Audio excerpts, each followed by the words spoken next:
Let me tell you.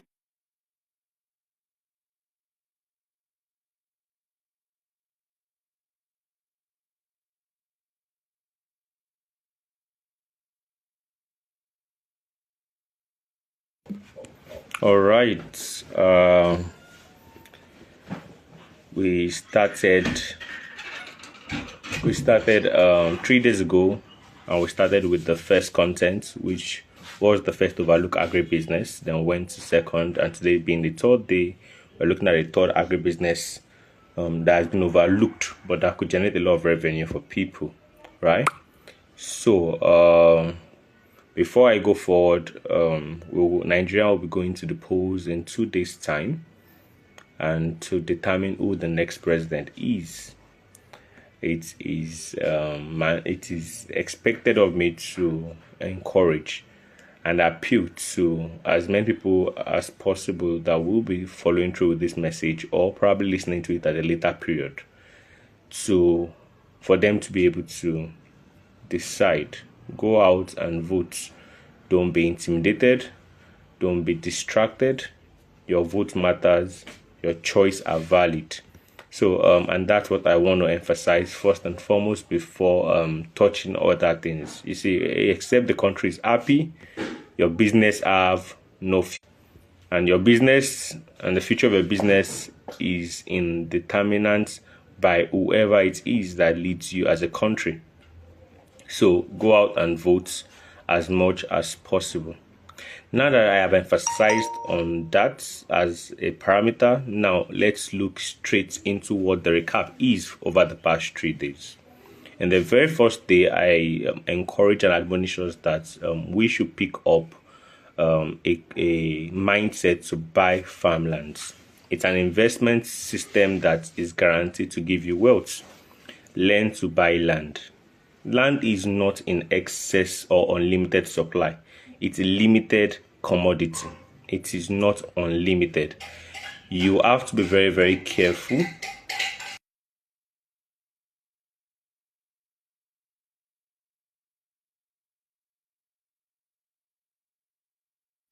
As I was saying, sorry, land is not in unlimited supply. It is in limited supply. You need to learn and raise the culture of buying lands, not city lands. I'm talking about farmlands, strategically placed farmlands, farmlands that are in areas that you are confident or somehow you have indices that would develop rapidly faster in the near future. Don't joke with that, take that serious, and buy as many as your financial capacity can carry. Don't overwhelm yourself at once, start gradually. You buy 1 acre today, you buy 2 tomorrow, you buy 3 next year, you buy 4 next 2 years. And therefore, you know you're counting 100 acres down. It is achievable, provided it is down as a goal for you. If it's not documented as a goal you want to achieve, you most likely won't achieve it. If it's not documented as a milestone for you, you most probably will not attain it. So the best way for you to have all of this is to ensure that you have it in plan. Buy as much farmland as possible. Farmland of yesterday, as I said, becomes the city of tomorrow. So before they become a city, they were once a farmland. Buy it. And that was the first thing I discussed on the first day that you can do and then generate over 30 to 50% return on an annual basis. Then yesterday being the second day, I tapped into the power of buying and selling in the agricultural sector. I did something unique yesterday. I equally referenced it outside the agricultural sector.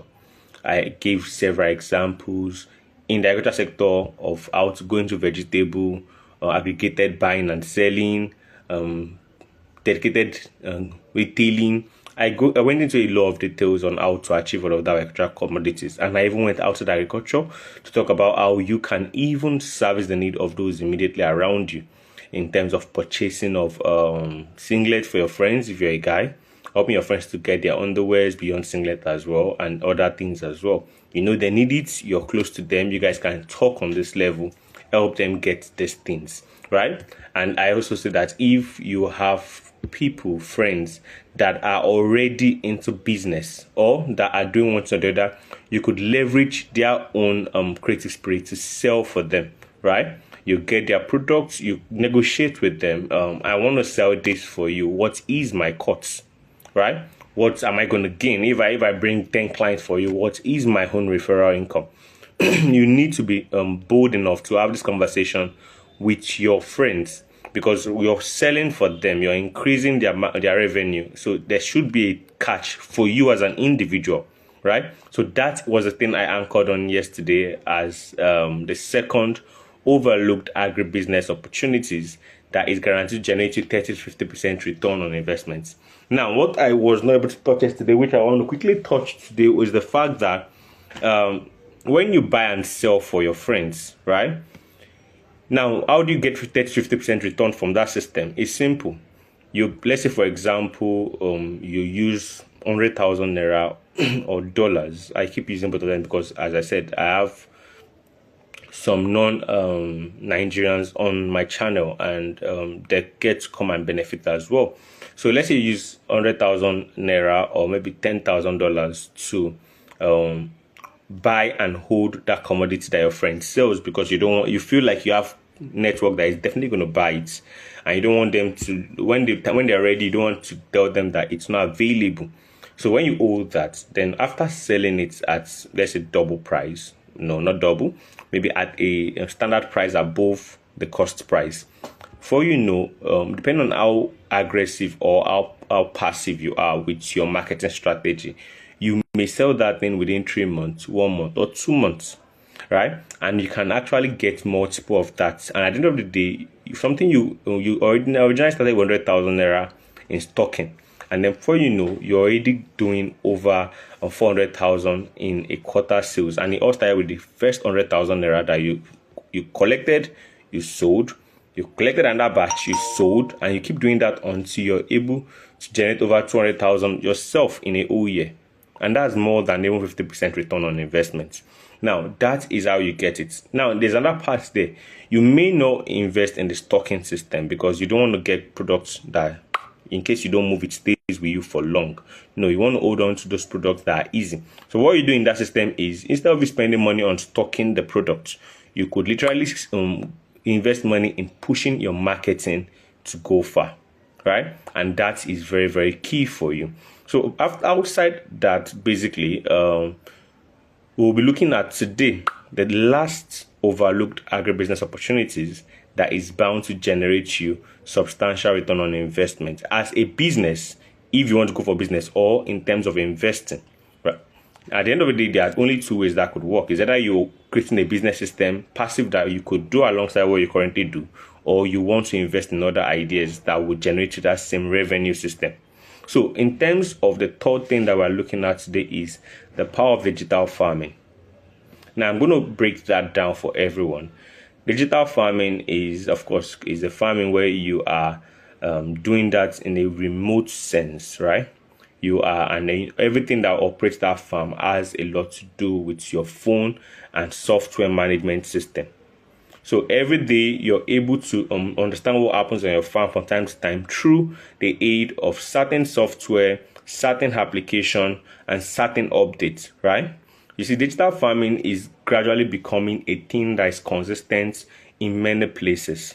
So I had a friend I met in a program, I think about 2 years back. He currently farms in Europe, right? He uses a lot of technologies, sensors and all for his farm. But then when I asked them, I said, are you actively farming? He said in Europe, many people don't like going to the farm. So what they do is, in the main Europe countries, when I talk about main Europe countries, I'm talking about Germany, France, Italy, and the rest, a lot of people in the city are involved in farming in the rural setting. So what they do is they employ people from Eastern Europe, or people from immigrants from Africa and many other places. And what they do is they teach them the system of operation. Yes, good afternoon, Mr. Strukon. Yes, Mola Strukon. Yes, I think so. Yes, good afternoon to you too. So as I was saying, most of the people employ people from Eastern Europe or immigrants that come into the country. And what they do is they teach them the structural way of farming. Already, these people already have a structural system that allows them monitor their farm from time to time, remotely, wherever it is they are. And then what they do is the production continues, and the staffing put the work there, and at certain points, these individuals go back to this rural environment or these areas and understand what is going on. After sales are done, they get this products to the city, to stores, to superstores, to grocery stores, to farm stores, where these products are then sold to third parties. Right? Now, this is a system that had been operating in Europe for a very long time. In Africa, except we understand the power of digital farming, food will not increase. What's more, it can also yield great revenues for you. Now, digital farming does not mean you're investing in a company you don't know about. That's not what digital farming is. Don't mix them up together.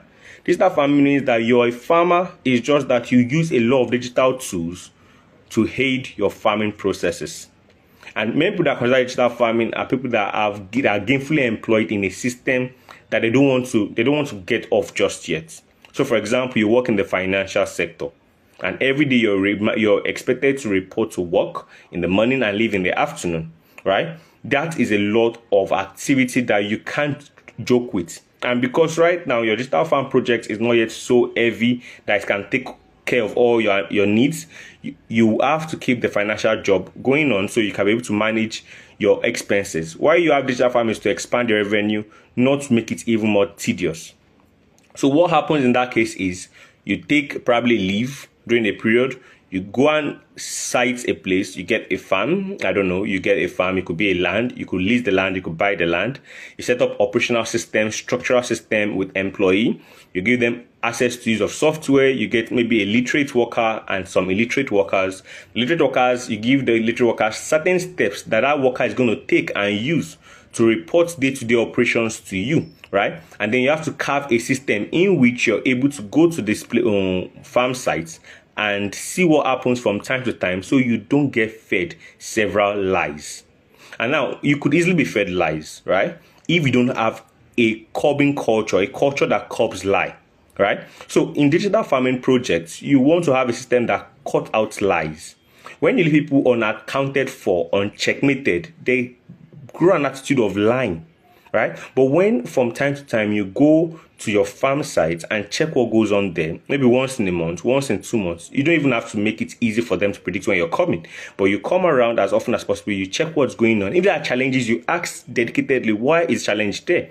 You also try and see if those challenges, when it came up, they documented it in the reports. And before time, the first 6 months, 1 year, depending on what you're doing, could be a bit rough. But once you get the rhythm of your project and your process and operations are well clear, is the moment your profit become consistent. Out of the three Overlooked Agribusiness are focused on, Mr. Isam, you want to be in my video. Three agribusiness opportunity I've talked about since the 2 days I started now. Digital farming is the most sensitive form of projects. Compared to others, digital farm requires a lot of structural skill sets that would help you achieve results, but it doesn't come without processes and strategies. And that is what I want to focus on today, how to put in those strategies in place to achieve success. Now, first and foremost, as I said, you could either decide if you want to lease or buy this land. It's very, very important that you choose which of the case study it is. After you've decided which of this case is where you're going to, now what do you want to produce? You have to have something you want to produce. It's very important that you have that. Are you going into livestock farming, or you're going into crop farming, cash crop or perennial projects? All of these things have to be clear in your head. And I can tell you that every agricultural project has money in it, but they all have different yield time. And that's the truth.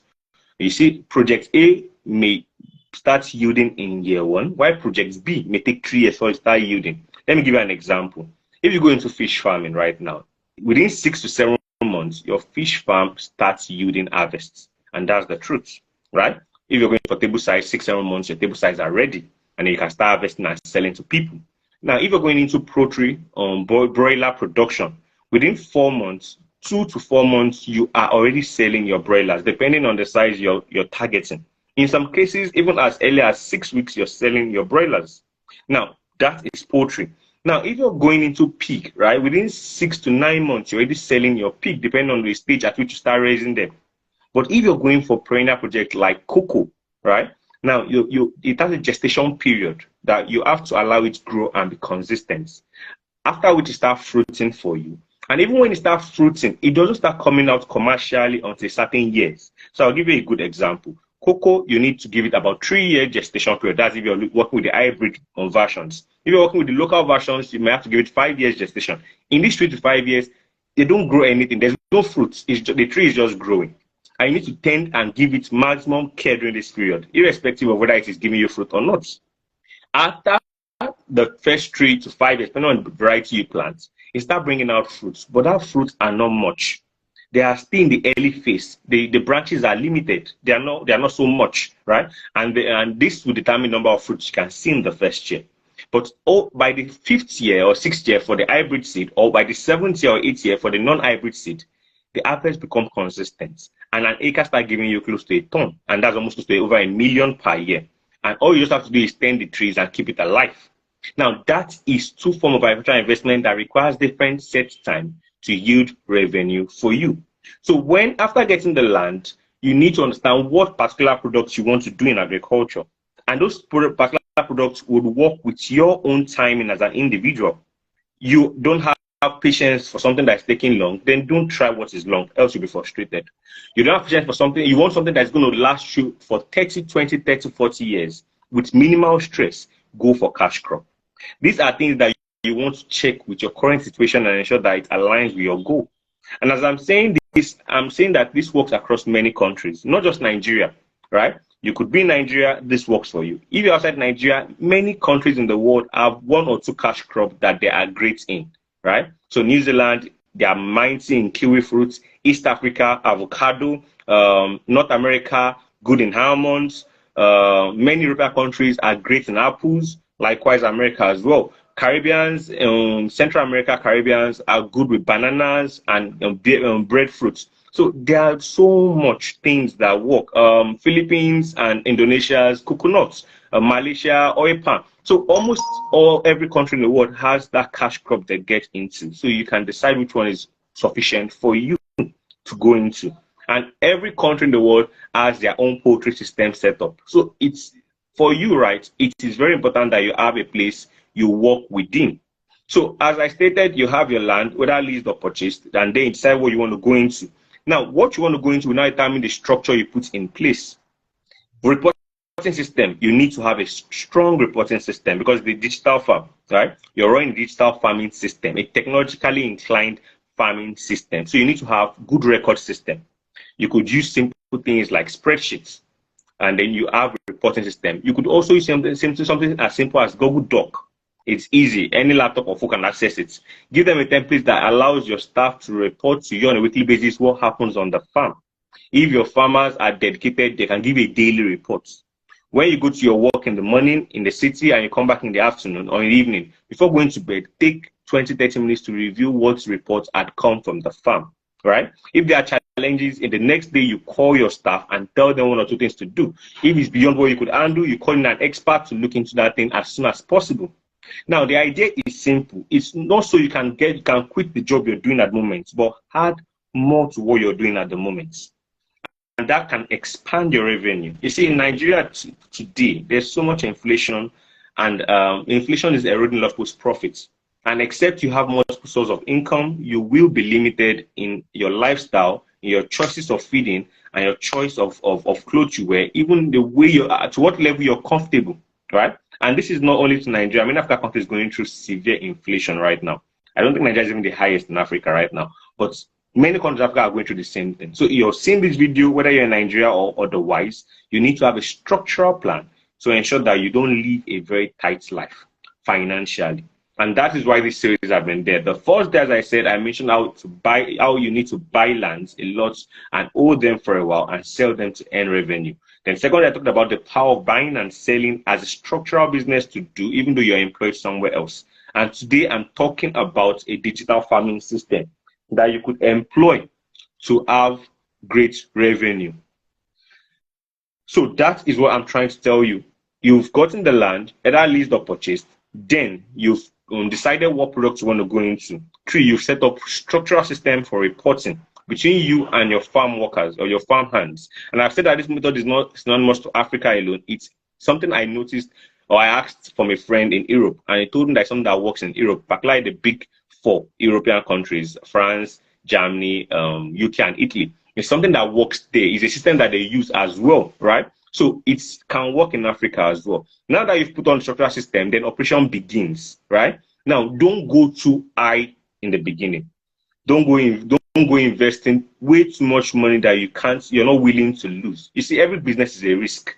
And you running from that ideology is just a mistake that you will regret in the end.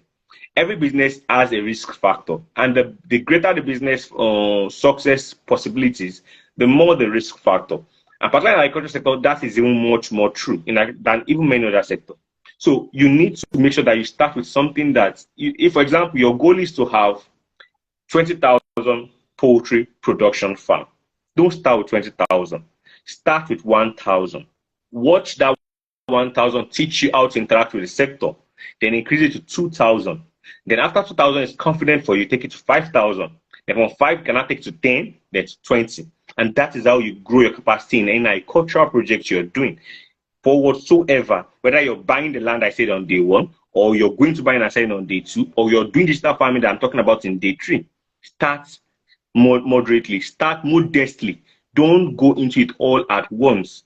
Why I'm saying so is because in case you get burnt in the business strategy, you will not lose all your income. And I'm not going to lie to you. Every business comes with its own risk. And it is your own sole duty to research so much about it, to know so much about it, and take adequate protection metrics or mechanism to prevent yourself from abject failure, right? No, if you know what you're doing, you can never 100% fail from anything. Every challenges would be a stepping stone to be greater and better. And that is the truth.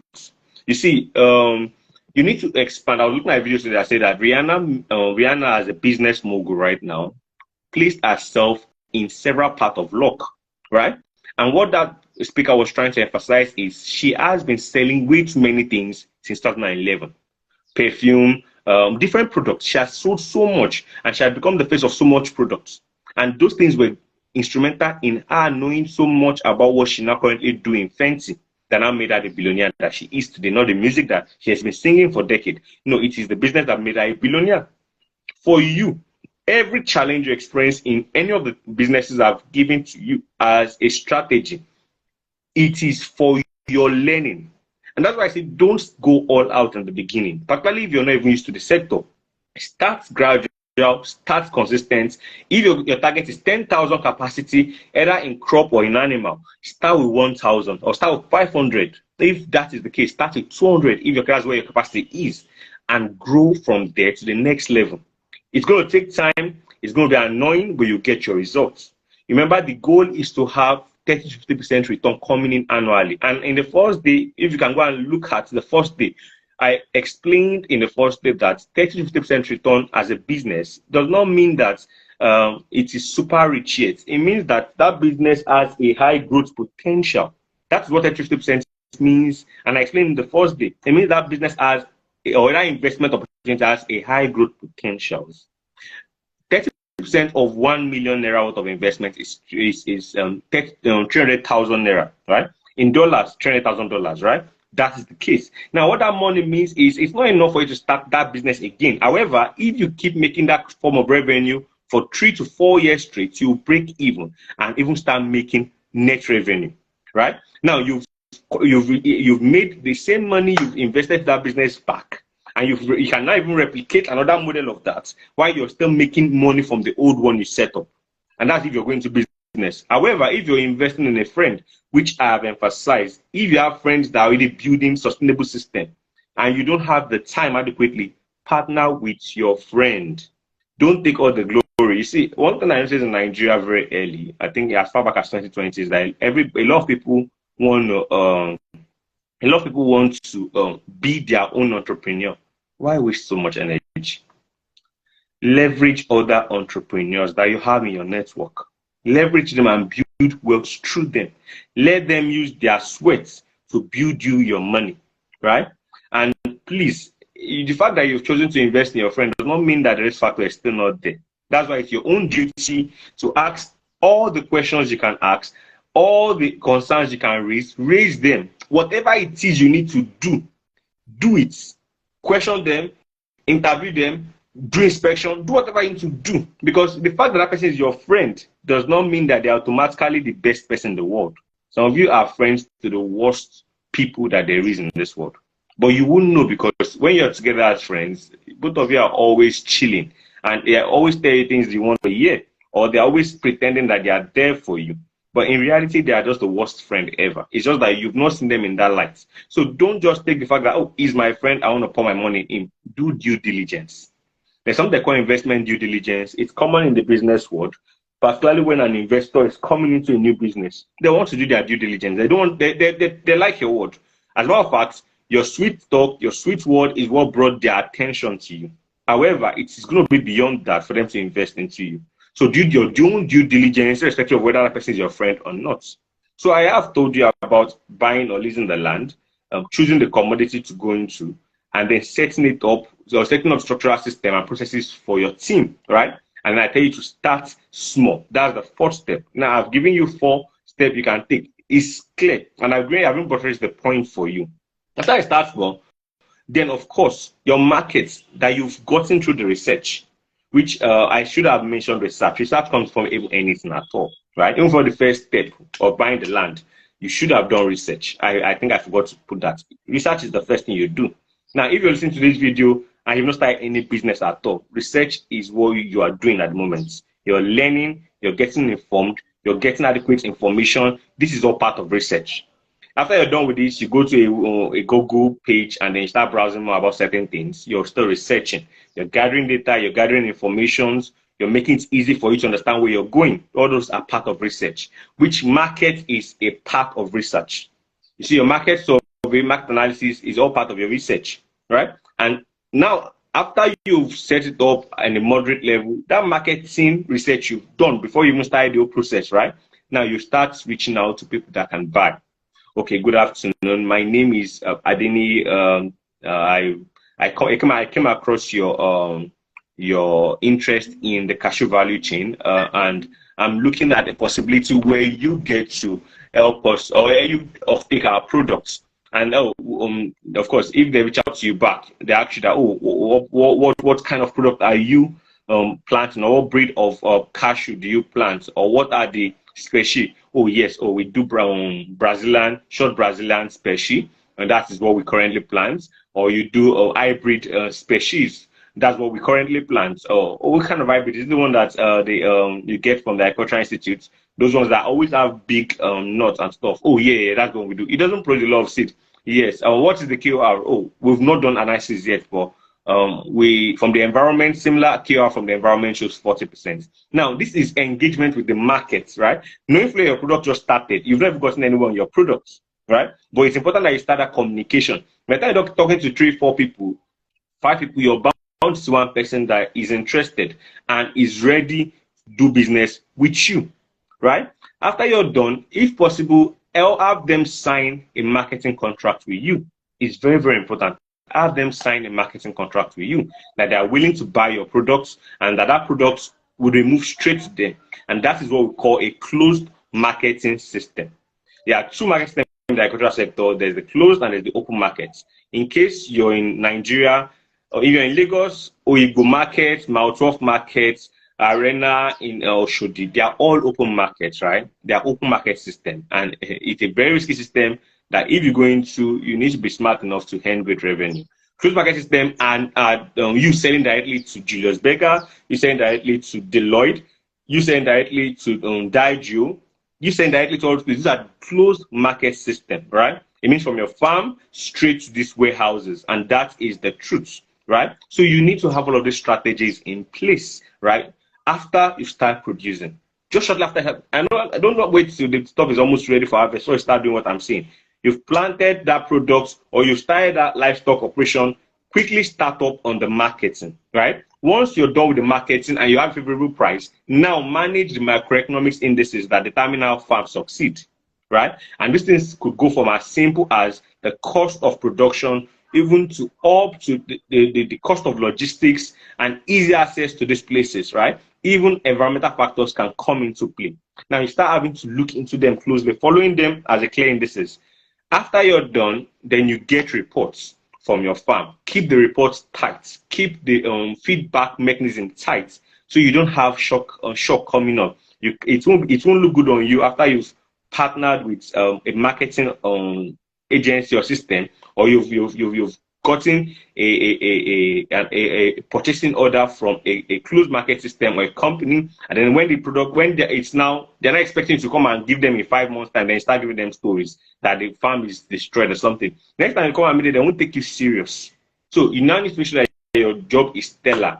And all you have to do, because you're not directly there 24/7, is that your reporting system has to be tight. The way they report to you, your staff is joking with your reporting system. Please fire that staff. Fire that staff before that staff fires your destiny. Fire him right or her right away. If you think that it was negligence, then give the staff a suspension or a query. Now, if that does not change, fire the staff, right?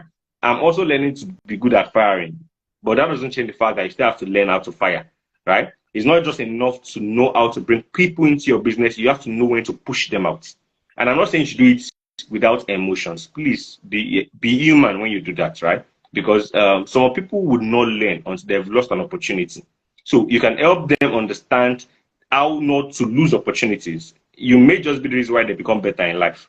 But fire as someone that is human, not as a robot, right? So, but understand that if you don't push them away, they may push your business to the ground, and you can't have that. As a digital farmer, you can't joke with your success. You can't even play with it. It's non-negotiable for you. The moment you do, is meant you're coming down. And remember, all this 3-day series is about you expanding your income space, expanding your revenue capture, and not going down. In the Nigeria of today, Nigeria is hard already, and you don't want to add more problems to that system for you. So anybody are going to reduce the headache by ensuring that you hold your team, your staff, everyone around you accountable. And then this is a bonus point that I thought I was going to have at the end of this call, because all these sessions are 45 minutes, and this is already almost 12:35. So the bonus point I want to have there is leverage your network. Some of you cannot handle this, any of the things I've said in the past 3 days alone, right? Is it the buying of the land in the first day I talked about, or the buying and selling I focused on yesterday, or the digital farming of today? You might not be able to handle them alone. Some of you are capable financially to do that alone. Not everybody, however, is capable of doing that alone. So the best of advice is look within your network. Don't go and be looking for someone you don't know. Build a network with yourself. Hey guys, I want to go into a project. It's worth 500,000 naira, and I need 2 people to join me to do that project. More details in my DM. And then you post that recurrently, day to day, for a whole week, a whole month. If you have good network, some people's network are the worst people imagine, right? All they have in their network is beer drinkers or time wasters or the rest. Some people actually are that careless building their network. If you're in that shoe, receive grace to stop that attitude right now and start building the right network. But if you've grown a good network, sensible team of friends, you've grown them over time, when you start talking about business, they will be interested. If you have a good network of friends, the moment you start talking legitimate business, it triggers intelligent conversation, right? So by the time you post, you have a project worth 5,000 you want to go into that you think will earn you certain revenue. However, it requires partners. Come into my DM and let's talk about how business works. If it works for you, before you know, you could get 5, 10, 20 people show interest. Then you do a meeting with them through Google Meet, one of the easiest online calling options available. And then you guys talk about it. You pitch your ideas to your friend, and you have them think about what you're doing. Let them puncture holes in it for you. Let them drill that hole. Let them tell you that, how will A work? How will B work? Let them challenge that model. The more they challenge, don't get angry. You don't need partners. Don't get angry. Let them challenge your business idea. And then you being able to answer smoothly shows that you've done your own work. And it means that at least one way or the other, you're better prepared for that business model. And if they trust you enough, it may take them a while, a week or two, they'll get back to you. okay, I think I can do 5 acres with you. I can buy 5 acres. How long I'll keep it again? 5 years. Okay, I can do 5 acres. How much do you call it? 150,000 per acre, right? Okay, so that's 750,000. I'll work on it for 2 months and get it across to you. Now, that is you having your network to build with you. Or you want to type pilot poultry, Abby? 100 for now, Abby. Okay, let me do 20. Let me do 20 under your belt. And then if that works, I will do 200. Now, that is you using your network. A lot of people don't use their network at all. The only thing they post on their network is catching crews, comedy, and the rest. Please, your network is not there for joke. They are there to comfort you. They're there to grow with you. They are there to become. Use your network. Just use your network for great things. Communicate intelligence to your network, and they will reciprocate the same thing to you. You can't keep telling your network the wrong things and expect them to communicate great things to you. No, it doesn't work that way. If all you post to your network is insensibility, the only thing they will reckon you with is play and toy. You can't afford to be that, and that is the bonus I want to add to all the three. As I said, in case this is the first time you're seeing this video, this is the third and the last in the series of three overlooked agribusiness opportunities that guarantees 30-50% return annually. It's either you're going into it as a business or you're investing in a friend to achieve the same results. If you've missed the first one was all about buying land. I said the farm of yesterday are the cities of today. Agege in Lagos is a great example of that, and many other places in Lagos signifies that. In Abuja as well, I grew up in Abuja, right? And one of our houses is at one of the estates at Airport Road, at Lugbe Access. When we grew up, and I and my dad were having a conversation, it was telling that, do you know that when you were very small, this place is where we used to come and buy yam? And I was telling me, he said, Gosa back then, for those that have lived in Abuja, Gosa back then was like you're traveling out of Abuja, right? And that was where we come to buy yam in bulk and many other food items at cheap price. However, all those areas are almost engulfed by houses or residential parts. It was usually a farm before, but now it's a city, right? You see, across every cities in the world and in many African countries, the farm of yesterday are cities of today. I talked about how you can leverage that strategically to make business in the first day. The second, I talked about leveraging the power of buying and selling. I talked about it in an agricultural sense and non-agricultural sense. You can listen to the video on my Instagram page and learn from it. And today I talked about digital farming as a skill set that you can take. And I listed the steps that you could take. Your research, which part this video is part of them, and other things you research is part of it.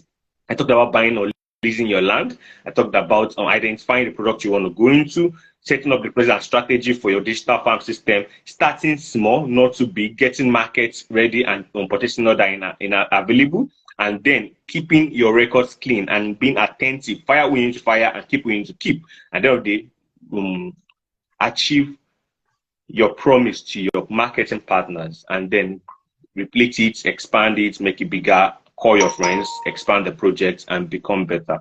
And that is the summary for this whole 3 days. I hope someone learned something all through, right? And the beauty about digital videos like this or videos like this is that they tend to outlive the moment you've done them. Like right now, I think today I had a lot of people coming in and going out. Beyond people that saw it today, people can still get to reference it later and learn from it.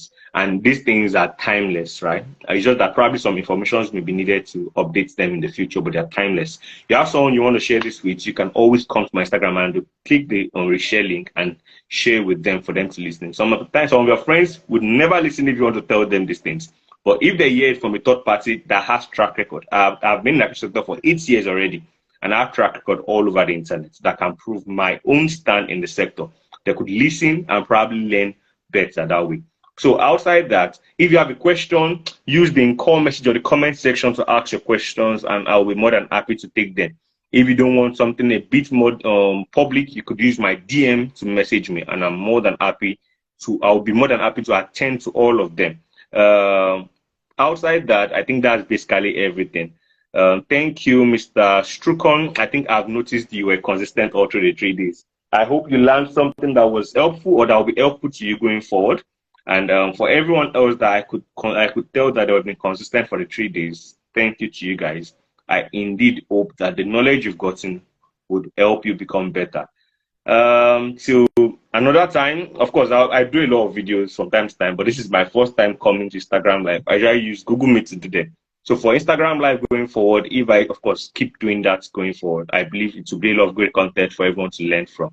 And Till later. Have a wonderful time.